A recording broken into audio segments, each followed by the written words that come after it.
Bonjour à tous, bienvenue dans Dimanche en politique, votre émission de débat en Franche-Comté. Et ce matin, on va débattre de la campagne présidentielle. À 5 semaines tout juste du premier tour, nous avons réuni sur ce plateau 5 soutiens des 5 principaux candidats. Je vous les présente tout de suite. D'abord Antoine Chudzik, conseiller régional Front National. Vous êtes partisan de Marine Le Pen. Également sur ce plateau, Valérie Grandet, référente départementale de François Fillon en Côte d'Or. Yves Crattinger, président socialiste du département de Haute-Saône, mais rallié à Emmanuel Macron. Une autre socialiste, Barbara Romagnan, vous êtes députée du Doubs, mais vous, une fidèle de Benoît Hamon depuis le début de la campagne des primaires. Et puis Arnaud Guvenatam de la France Insoumise, le mouvement de Jean-Luc Mélenchon. Vous êtes candidat aux législatives en Côte d'Or. Bonjour à tous les 5. Merci d'avoir accepté notre invitation. Alors vous le savez, cette émission, c'est aussi la vôtre. Vous pouvez interpeller nos invités, commenter le débat sur les réseaux sociaux avec le mot dièse qui s'affiche. DIMPOL BFC comme Dimanche en politique, Bourgogne-Franche-Comté. Alors, depuis hier, il y a officiellement 11 candidats à l'élection présidentielle. 2 seulement n'avaient pas encore eu la parole dans cette émission. Il s'agit de Jean Lassalle et de Jacques Cheminade, qualifiés in extremis. Je vous propose tout de suite de les écouter. Le système de verrouillage de l'élection présidentielle, mis en place par le régime des partis, n'a pas fonctionné. J'en suis heureux, pour les Français d'abord, puis pour tous ceux qui sont parvenus à être candidats, tout en le regrettant pour certains qui méritaient de l'être et qui n'y sont pas parvenus. C'est la campagne qui démarre immédiatement. Elle est ultra courte, donc je sais très bien que je ne vais pas avoir le temps de me disperser. J'ai 4 semaines pour gagner le cœur des Français, parce qu'il faut que dans cette semaine, je sois à l'Élysée. Voilà, et bien sûr, nous allons donner la parole aux 11 candidats ou à leurs représentants lors de nos 2 prochains débats. Alors, mesdames, messieurs, avant de parler de la situation politique, l'actualité nous ramène malheureusement sur le terrain de la sécurité. Il y a 5 ans, jour pour jour, Mohamed Merah s'attaquait à une école juive à Toulouse au nom du djihad. Quelques jours auparavant, il avait tué 3 militaires. Et puis hier, l'aéroport d'Orly a été évacué après qu'un homme s'en ait pris à une patrouille de l'opération Sentinelle. L'assaillant a été abattu. Valérie Grandet, la France doit-elle se résigner à vivre dans la crainte perpétuelle de nouveaux attentats ? En tout cas, la menace terroriste pèse bien encore et toujours sur le sol français. Et je crois qu'hier, on a la preuve qu'on n'est pas du tout sorti de l'état d'urgence. Et on doit absolument mettre en place des mesures et lutter contre ce fléau qu'est le terrorisme et qui menace tous les Français encore aujourd'hui. Avant l'attaque d'hier, le président de la République avait dit on prolonge l'état d'urgence au moins jusqu'à la mi-juillet. Oui, 15 juillet. Vous souhaitez qu'il soit prolongé au-delà avec la nouvelle majorité parlementaire ? Écoutez, on verra qui sera président et quelle est sa stratégie en matière de lutte contre le terrorisme. Mais vous, qu'est-ce que vous souhaitez ? Bien, écoutez, tant qu'il y a des menaces qui pèsent sur la France, on doit maintenir l'état d'urgence. Barbara Romagnan, vous êtes députée socialiste, je le disais. Vous vous êtes, opposée à plusieurs reprises à la prolongation de l'état d'urgence. Est-ce que ce qui se passe ces derniers jours vous fait changer d'avis ? Non, d'abord, on sait aussi que le terrorisme ne menace pas que les Français et que c'est un phénomène mondial. À mon sens, c'est plutôt la démonstration du fait que l'état d'urgence ne sert à rien. Enfin, en tout cas, maintenant, je crois que c'est vraiment le cas. Ça ne veut pas dire qu'il faut se résigner, mais je pense que le contexte international fait qu'on est exposé à ça. Donc, il faut réfléchir à l'état de nos relations avec les autres pays. Et en tout cas, on voit que c'était inutile, que ça a mis en prison des militants, surtout que c'était une vraie atteinte aux libertés publiques, et que par ailleurs, ça crée de la division dans la société, parce que c'est surtout dans les quartiers populaires qu'on est allé faire des perquisitions sans aucun résultat. Je crois plutôt que le renseignement, en tout cas c'est ce que disent les spécialistes, a besoin de discrétion, de proximité, d'où la nécessité de police de proximité, de renseignement à nouveau de proximité, et je pense d'une coopération au moins au niveau européen, pour échanger des informations nécessaires. Arnaud Guvenatam, faut-il restreindre un peu plus les libertés pour plus de sécurité ? Certainement pas. Là où je vais rejoindre Mme Romagnan sur la question de la sécurité et de l'état d'urgence, c'est déjà partir du constat qu'il faut déjà rendre hommage aux forces sentinelles qui ont gardé leur sang-froid et qui ont permis de répondre à cette situation et qui ont évité un bain de sang.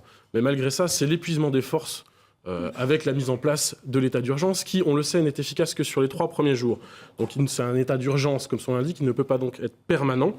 Et à partir de ces questions-là, il faut qu'on repense, comme l'a dit la personne en face de moi, repenser aussi notre politique internationale sur ces questions-là. Voilà. Mais ça veut dire qu'il ne faut plus de militaires dans la rue, de patrouilles, parce que mettre fin à l'état d'urgence, c'est aussi ça.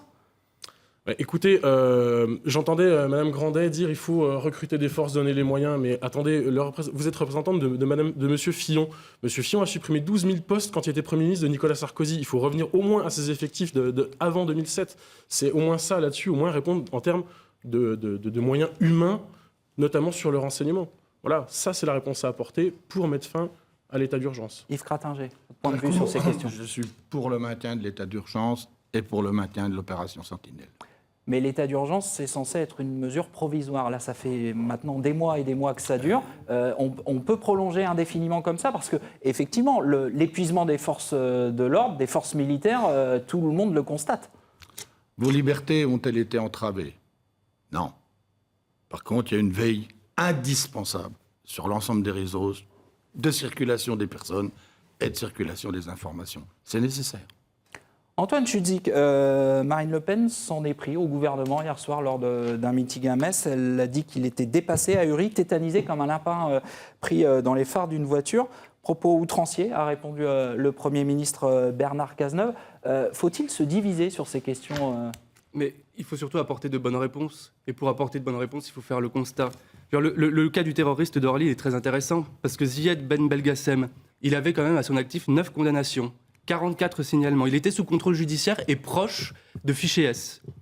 Il n'était pas fiché S. Il n'était pas fiché S, il était proche de fichier S. Avec ce pédigré, comment se fait-il que Ziad Ben Belgassem était comme ça en totale liberté, sans absolument aucune surveillance? Parce qu'il avait purgé les peines de prison pour lesquelles il avait été condamné. 9 condamnations, 44 signalements, je suis désolé, mais il y a quand même un laxisme d'État en France qui est absolument insupportable. Et vendredi, on n'en a pas parlé, mais il y a 2 hommes qui ont été égorgés au cri de Allah Akbar à Paris.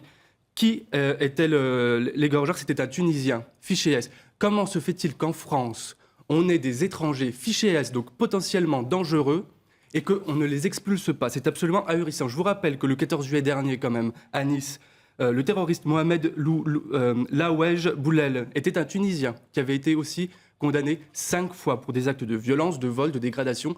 Comment se fait-il que la France, qui quand même n'est pas dans une situation extraordinaire, se paye le luxe de garder chez soi des gens aussi dangereux qu'on pourrait expulser? C'est absolument ahurissant. Barbara Romagnan, vous voulez répondre? Laxisme, dit le Front National. En tout cas, on voit qu'il y a des partis qui parlent de laxisme de la justice, mais qui ne se rendent même pas aux convocations des juges. Donc ça me pose vraiment un problème. On va y venir. Quant aux terroristes, on a bien vu qu'on était capable de les fabriquer sur le sol français. Ça n'a évidemment rien à voir avec une origine. Non, ça n'a rien à voir avec une origine. Depuis Mohamed Merah, tous les terroristes sont ou bien des immigrés ou bien d'origine immigrée, Madame Romagnan. Ils étaient français, ils ont été élevés en France. D'origine immigrée, mais enfin. Non, mais vous croyez que c'est quoi que c'est dans les... Sauf un jeune de Port-sur-Saône dans mon département qui s'est fait sauter et qui était comme vous. Vous pensez que c'est quelque chose de génétique, en fait? Je précise qu'il est parti faire le djihad et il y en a plusieurs aussi à Vesoul qui sont partis notamment...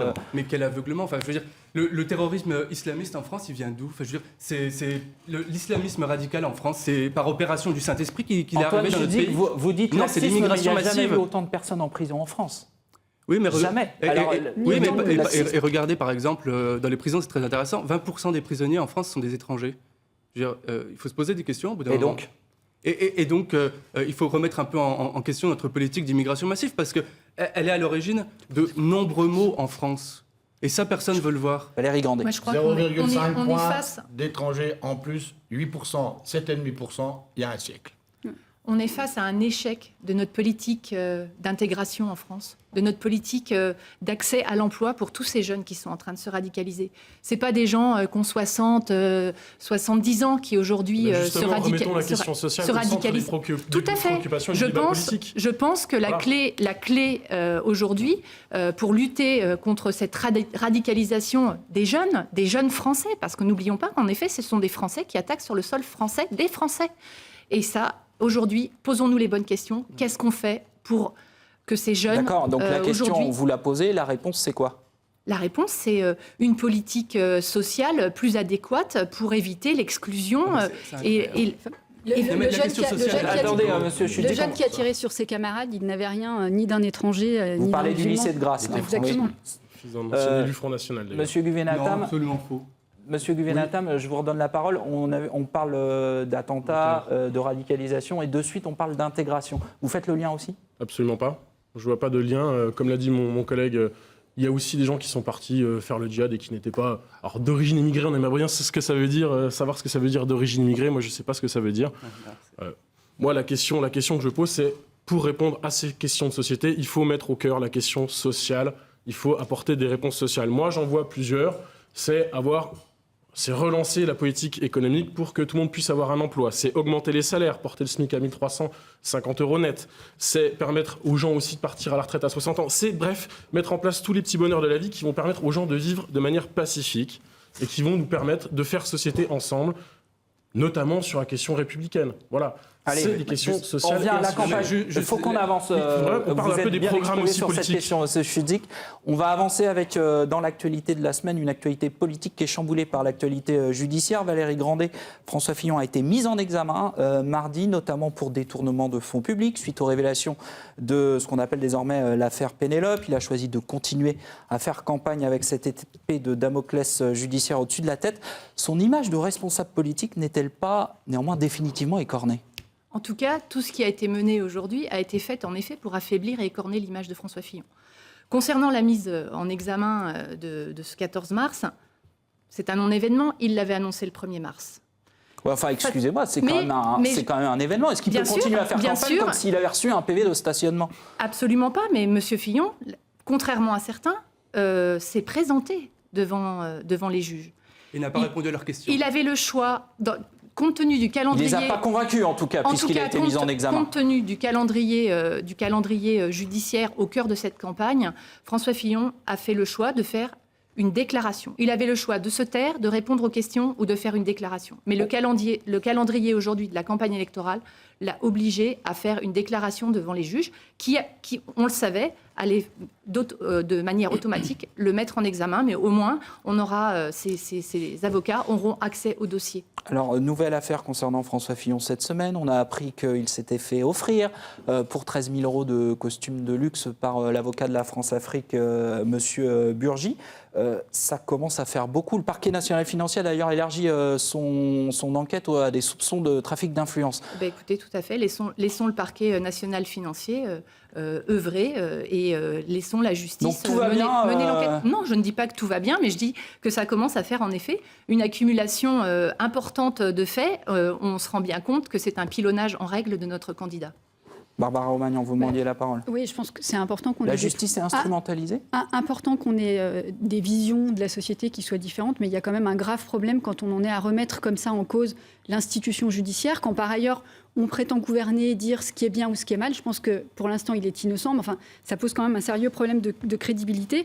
Par ailleurs, il me semble qu'il a aussi eu des propos, avant je ne m'étais pas permis de le dire, mais vraiment indignes quand on parle de viol de la démocratie, alors que des gens se font vraiment violer.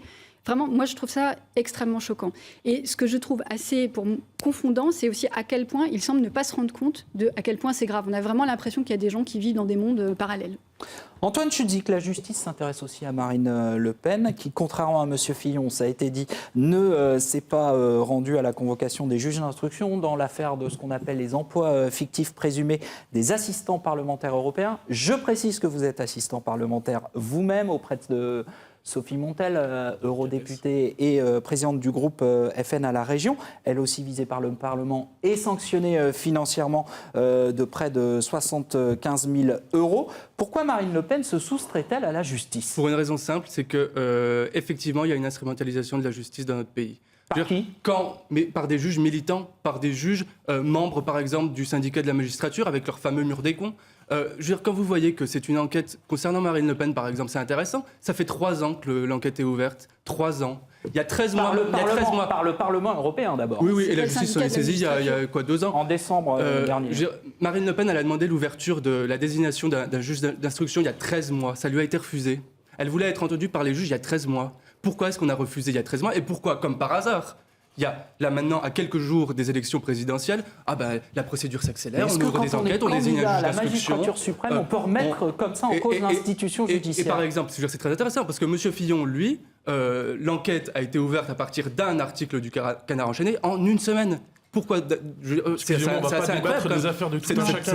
Il faut que nous proposions une sortie par le haut. C'est le sens de proposer une 6ème République, une constituante, où c'est le peuple qui va écrire sa propre constitution, reprendre son pouvoir politique et proposer le référendum révocatoire pour les élus qui ont fauté, qui ne sont pas au clair avec la justice. Ils doivent respecter la justice. C'est donc une sortie par le haut et positive que nous voulons mettre en place avec une 6ème République. Il faut que la réponse soit institutionnelle aussi également, pour arrêter d'avoir tout le temps ces débats entre ceux qui sont plus ou moins pris dans des affaires. On n'est pas là pour ça, on est aussi là pour développer une vision politique, une vision sociale.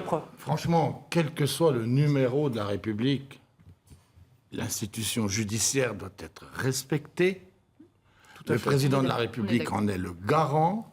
Et les propos qui sont prononcés à ma gauche, mais c'est à l'extrême droite, par rapport à l'institution judiciaire, sont parfaitement inadmissibles. Pour vous, la justice est indépendante, vous en êtes sûr et certain. Excusez-moi, c'est une des conditions du fonctionnement de la démocratie, d'avoir une justice indépendante, et c'est une règle qui doit être partagée au niveau de l'Union européenne pour rester dans les clous des traités. C'est très important d'avoir un pouvoir exécutif et un pouvoir législatif qui soient séparés, qu'il y ait une justice indépendante et que les médias soient libres. Moi, je rajouterais juste une chose, c'est qu'en effet, François Fillon est respectueux des institutions et notamment de l'autorité judiciaire. Mais je pense que, quels que soient les politiques, la présomption d'innocence, déjà, doit s'appliquer, mais surtout, ils doivent être traités comme n'importe quel citoyen français. Voilà. Et la précipitation, l'accumulation de certaines charges fait qu'aujourd'hui, on peut avoir quelques doutes. On avance dans cette émission. Yves Cratinger, vous aviez la parole, je vous la redonne. J'essaie de faire court. Vous êtes socialiste, président du département de Haute-Saône, ancien sénateur PS. Pourquoi ne pas soutenir le candidat de votre parti, Benoît Hamon? En quelques mots, je vais être rapide. Je ne suis pas adhérent à En Marche. Je tiens à le préciser. Je ne crois pas que j'adhère. Attendez, c'est moi, vous me posez la question, laissez-moi répondre. Mais vous avez appelé les électeurs à voter pour Emmanuel Macron. Je m'explique. Il y a longtemps que je marche et je n'ai pas eu besoin qu'on me dise de marcher pour marcher. Vous voyez ce que je veux dire? Je ne suis pas pour le nini. Je suis clair aussi. Je suis pour le et. Dans la société, il y a de bonnes idées qui viennent de différents endroits. Peut-être pas de partout, mais de différents endroits. Et je préfère les additionner que d'exclure.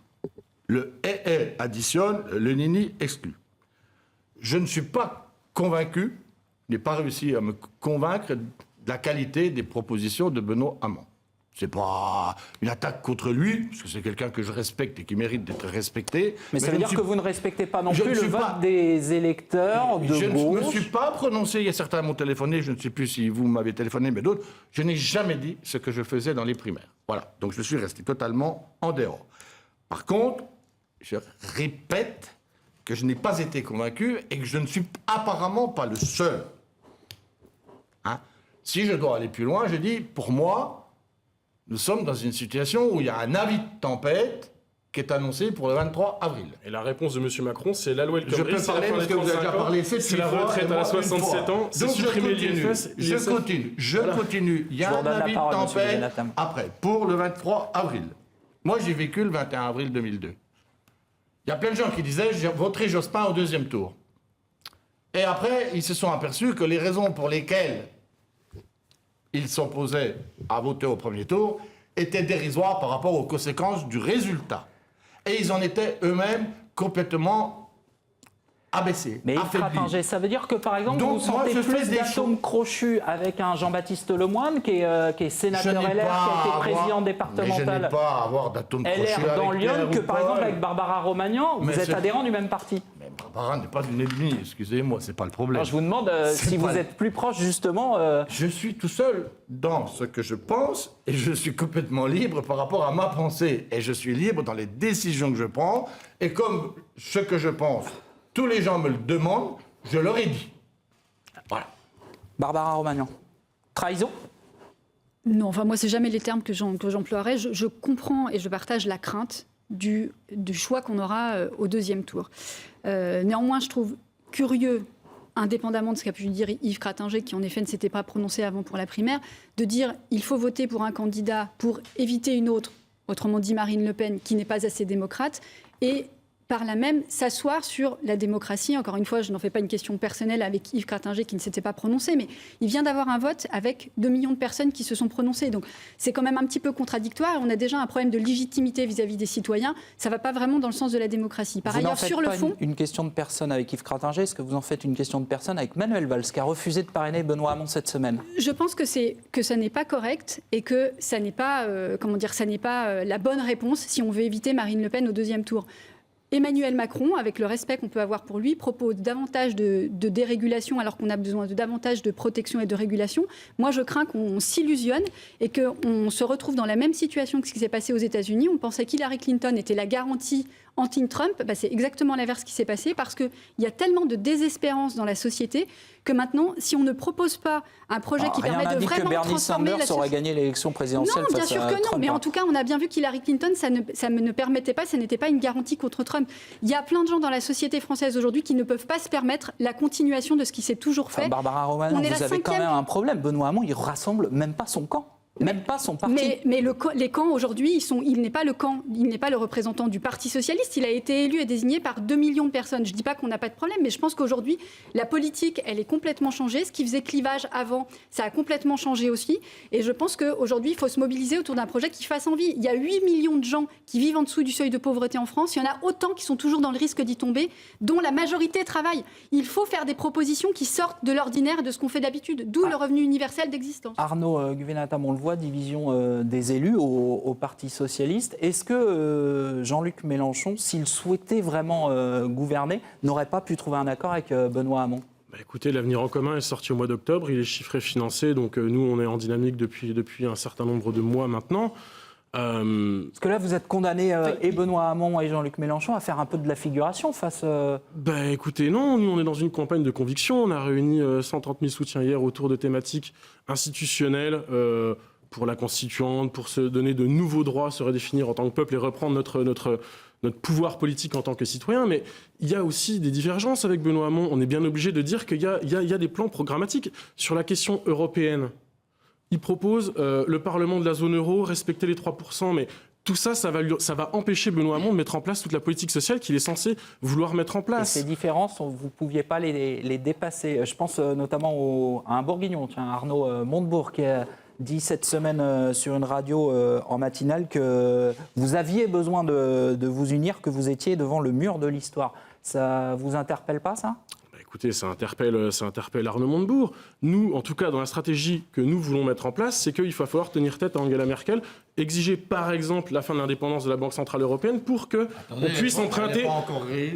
nous puissions emprunter auprès de la Banque Centrale Européenne sans passer par le banque privée pour pouvoir avoir une politique de relance économique, parce que nous avons besoin d'une relance économique. Donc si on nous dit, oui, mais si vous n'arrivez pas à avoir les gages auprès d'Angela Merkel, qu'est-ce que vous faites ? C'est du Tsipras. Eh bien justement non, ça c'est justement la stratégie européenne de Benoît Hamon. C'est-à-dire que ça sera inopérant puisqu'il ne prendra pas à bras-le-corps le bras de fer qu'il va y avoir à mettre en place au niveau européen. Et nous, on assume le fait qu'il faudra, à un moment donné, soit l'Europe on la change ou on la quitte, et donc faire une rupture avec les traités européens actuels qui empêchent de mettre en place une politique sociale. Valérie Grandet, quel regard vous avez à droite sur cette décomposition, sur cette division de la gauche ? Parce que François Fillon est contesté en interne chez vous, mais il n'a pas de candidat. On n'a pas de candidat en face. Il y a un certain respect des millions de Français qui ont voté pour lui à la primaire. En effet, comme Benoît Hamon, 2 millions. Nous, plus de 4 millions de Français qui se sont déplacés pour voter et qui ont largement exprimé qu'ils soutenaient le projet de François Fillon. Donc voilà, il n'y a pas photo et on est tous derrière Fillon. Ce que je voulais dire à M. Krattinger, c'est que c'est vrai que M. Hamon est dans une position très compliquée puisqu'en fait, autour de M. Macron, même si vous dites que c'est aujourd'hui, oui, pour vous, lui, il dit ni droite ni gauche. Par contre, ce qu'on voit, c'est que les soutiens politiques de M. Macron, c'est un véritable bureau national du PS aujourd'hui autour de lui. Et ça, il y a aussi des gens venus de chez vous, notamment le sénateur de Lyon, M. Lemoine. Une personne, il a, aujourd'hui... je peux vous citer un conseiller départemental du Jura aussi, LR, qui rejoint Emmanuel Macron. Deux sur 402 socialistes aujourd'hui. Il y a 402 socialistes, je crois, qui ont rejoint Emmanuel Macron. deux LR, eh ben, disons 2 électrons libres, et on est en liberté, en démocratie, et chacun fait en son âme et conscience. Et pour répondre rapidement, s'il vous plaît, à notre référent de M. Mélenchon, vous parlez de chiffrage du projet de M. Mélenchon. Il y a une chose quand même majeure qui a été oubliée, c'est qu'en fait, il n'a pas du tout chiffré sa sortie de l'euro. La sortie de l'euro. Mais personne ne peut nous obliger à sortir de l'euro, puisque aucun dispositif européen n'oblige un pays à sortir de l'euro. Donc, s'il y a une sortie de l'euro, ça sera par référendum, par consultation du peuple français. Bien sûr, mais ça se chiffre dans un programme. Il n'y a aucune raison pour l'instant de parler de sortie de l'euro, puisque personne ne peut nous en faire sortir, Madame Grandet. Antoine Chudzik, il y a eu un scrutin en Europe cette semaine, c'était aux Pays-Bas. Vos alliés du PVV, le Parti de la Liberté, étaient donnés grands favoris par les sondages, et puis finalement, ils n'obtiennent que la 2e place, devancés par les libéraux. Et puis surtout, on se rend compte qu'ils ne peuvent pas gouverner sans alliés au sein du parti. Est-ce qu'il y a là un plafond de verre auquel vous serez aussi confronté en France? Absolument pas. Déjà, le système électoral est complètement différent. C'est une élection à un tour et à la proportionnelle intégrale. Et puis, M. Wilders a peut-être pas gagné, mais enfin, ses idées ont largement gagné. Parce que le libéral Mark Rutte, je suis désolé, mais vous regardez son programme sur l'immigration, je veux dire, le Front National, parfois, propose des mesures... Ça vous satisfait? Il n'a pas gagné, mais il a... Mais comme en Autriche, là où les patriotes sont forts, les idées patriotes sont fortes. Et le gouvernement, souvent de droite gouvernementale, sont obligés de s'aligner sur les positions patriotes. En France, il y a un problème, c'est que la droite gouvernementale a toujours été très gauchiste. Ça va être fini, Antoine Chudzik, ça va être fini. Allez, Marine Le Pen en parlera sûrement avec Francis Letellier dans un instant. Et puis, dans un instant, Fabienne Acosta pour l'information en région. Profitez bien de votre après-midi.